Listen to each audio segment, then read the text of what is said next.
America रोकेगा चीन की दादागिरी। विदेश मंत्री माइक पोम्पियो का बयान। अमेरिका एशिया में तैनात करेगा अपनी सेना। यूरोप से अपनी सेना हटाएगा अमेरिका। भारत समेत दक्षिण पूर्व एशिया को चीन से खतरा। एक और चीन ने भारत के पूर्वी लद्दाख में वास्तविक नियंत्रण रेखा के पास तनावपूर्ण स्थिति को हवा दे रखी है, तो दूसरी ओर साउथ चाइना सी में भी आक्रामक रवैया अपना रहा है। दुनिया को कोरोना का तोहफा देकर भी दादागिरी कर रहा है। चीन की इन गतिविधियों को देखते हुए अमेरिका ने उसे इतना बड़ा खतरा करार दिया है कि यूरोप से अपनी सेना हटाकर एशिया में तैनात करना शुरू कर दी है। यूरोप से सेना हटाएगा अमेरिका। कोरोना को लेकर चीन से पहले ही खार खाए बैठे अमेरिका को भारत चीन विवाद से एक बड़ा मौका दे दिया है। अब उसने चीन को सबक सिखाने का फैसला कर लिया है और उसने यूरोप से अपनी सेना हटाकर एशिया में तैनात करने का फैसला लिया है। इसकी शुरुआत वो जर्मनी से करने जा रहा है। माना जा रहा है कि अमेरिका जर्मनी में तैनात 52,000 अमेरिकी सैनिकों में से 9,500 सैनिकों को एशिया में तैनात करेगा। दक्षिण पूर्व एशियाई देशों पर बड़ा खतरा।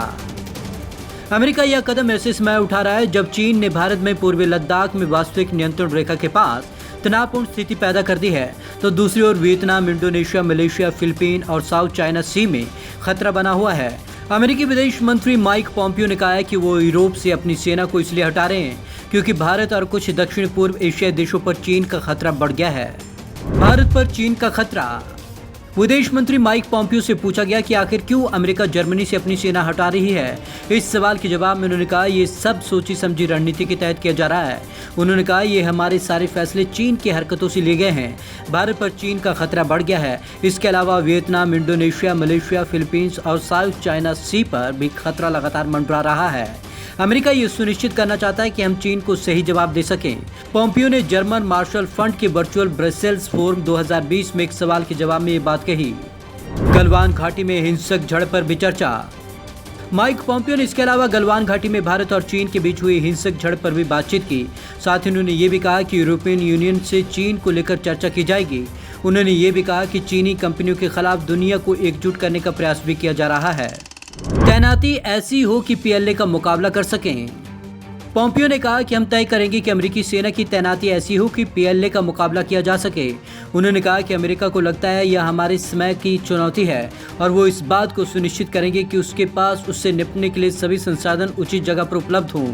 उन्होंने कहा कि राष्ट्रपति डोनाल्ड ट्रंप के निर्देश पर सैनिकों की तैनाती की समीक्षा की जा रही है और इसी योजना के तहत अमेरिका जर्मनी में अपने सैनिकों की संख्या करीब 52,000 से घटाकर 25,000 कर रहा है।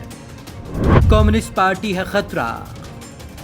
पोम्पियो ने कहा कि सैनिकों की तैनाती जमीनी स्थिति की वास्तविकता के आधार पर की जाएगी। उन्होंने कहा कि कुछ जगहों पर अमेरिकी संसाधन कम रहेंगे, कुछ अन्य जगहों पर होंगे। मैंने अभी चीनी कम्युनिस्ट पार्टी से खतरे की बात कही है।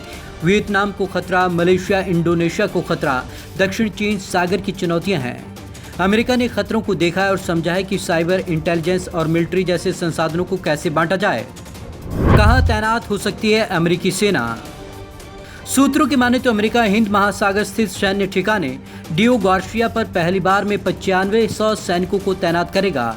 इसके अलावा ताइवान भी अपने यहाँ सेना की तैनाती के लिए जगह दे सकता है। आपको बता दें कि अमेरिका के सैन्य ठिकाने जापान, दक्षिण कोरिया, डियोगो गार्सिया और फिलीपींस में हैं। Bureau report, Punjab Kesari TV, Chandigarh.